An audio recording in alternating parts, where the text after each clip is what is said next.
Ganggu ketertiban masyarakat Palembang, Kapolrestabes Palembang Kombes Pol Haryo Sugihartono menghimbau tuan rumah yang nak gelar hajatan untuk dak make musik remik dan kalau membandel bakal dikenal ke sanksi 3 bulan penjara.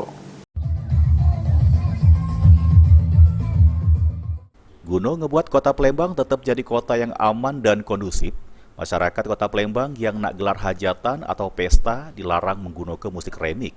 Hal tersebut diungkap ke Kapolrestabes Palembang Kombes Pol Haryo Sugihartono.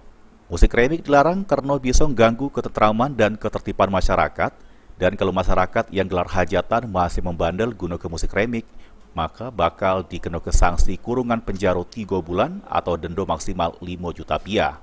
Ditambah ke Kapolrestabes Palembang, dilarangnya musik remik di hajatan karena mengganggu ketentraman masyarakat dan juga terindikasi adanya peredaran narkotika.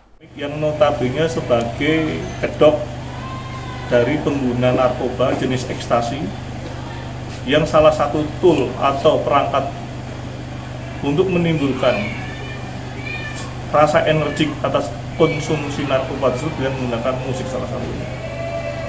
Kita mencoba memutus mata rantai di hulu dari pengguna narkoba tersebut, sehingga harapan kita, harapan masyarakat dengan ditiadakannya musik remik lebih-lebih non-stop.